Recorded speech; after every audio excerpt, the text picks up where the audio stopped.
Hello and welcome to my June and July wrap-up. I didn't really read a lot of books in June, so I just thought that I'd compile it with my July wrap-up as well. And yeah, let's just get into it. The first book I read was The Goat Children by Jordan Elizabeth, and this is about a girl, Kisha. I'm not sure how to pronounce her name because it says how you're supposed to pronounce it, but I just really couldn't figure it out. And she moves back to her old hometown to take care of her grandmother who has dementia, and it is not the the typical dementia where you kind of just forget things, but it's more like an aggressive kind of dementia where she gets very angry and she blames Kisha for a lot of things. And I didn't really like this book a lot. I thought I knew what I was getting myself into and I didn't, and it just didn't really stick with me that much. But I really love a lot of Jordan Elizabeth's other works, so I would definitely recommend that, and I'm definitely going to read more by her. It was just this particular book that I didn't really like. After that I read Seeking Allah, Finding Jesus, A Devout Muslim Encounters Christianity by Nabil Qureshi. I have no idea how to pronounce his last name. I give up. Sorry for butchering that name. I read this and really enjoyed it.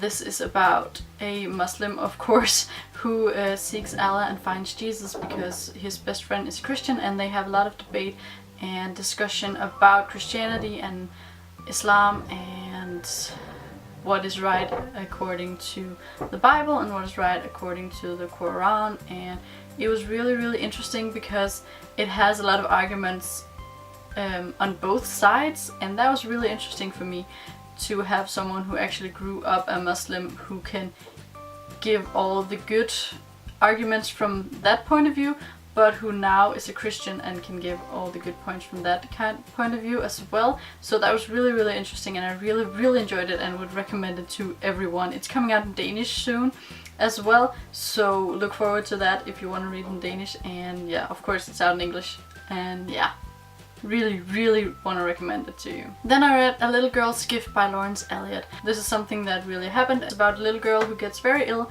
and she's going to die, and she wants to donate her eyes because she saw on television that you can donate your eyes and blind people can see because you take stuff from dead people's eyes and give it to blind people so that they could get their vision back. And this started like kind of a whole epidemic, I want to say. Like, a lot of people heard about this little girl and also wanted to donate their eyes, like when they died, of course. And it was just a great story about a little girl with a lot of courage and a lot of guts, and I really enjoyed it. One of my friends recommended it to me. She said that when she needed a good cry she would read it. It's only like 60 or 80 pages long, so it's a short one, and it's very old. I think it came out in Danish in the 60s or something, and she lent it to me and was like, you have to take care of this book because it's one of the best books in the world. And she wanted me to read it, and I cried. I texted her afterwards and was like, what have you done to me? And she just laughed because yeah, she knew that was gonna happen, and I really loved it. Then I read Harry Potter and the Philosopher's Stone, or Harry Potter og De Vises Sten. I read it in Danish with two of my friends. I went to the Faroe Islands and we had to drive a lot, so we decided to read it aloud. And I read 15 chapters and they each read one, so it's definitely me who read most because I can read while we drive because I don't get car sick.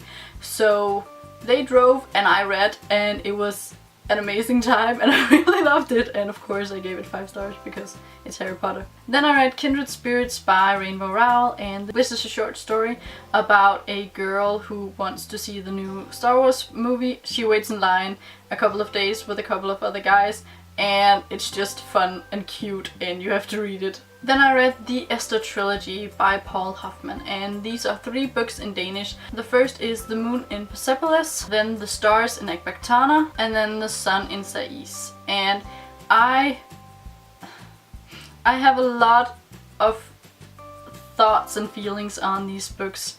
I expected something different. These were slow reads, and I expected to fly through them because they're not that long, but they do take a long time to read. So that was kind of downside because I kind of expected to just fly through them.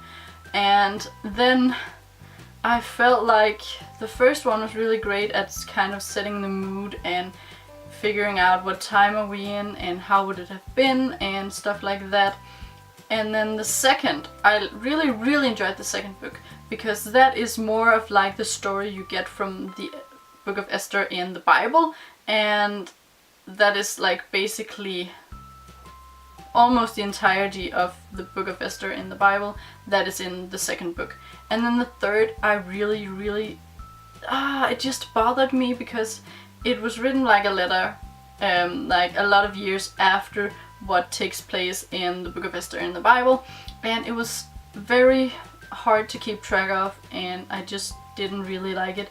So all in all, it was a disappointment, but I really liked the second book, and I feel like you could just read the second book if you wanted to, because it kind of, there's not really a lot you miss by not reading the first and the third. So if you just wanted to, you could just read the second book, and I would really recommend that because I really enjoyed that. So those were the books that I read in June and July. I really hope you enjoyed this wrap up. If you did, don't forget to comment, like and subscribe, and hopefully I'll see you next time. Bye bye.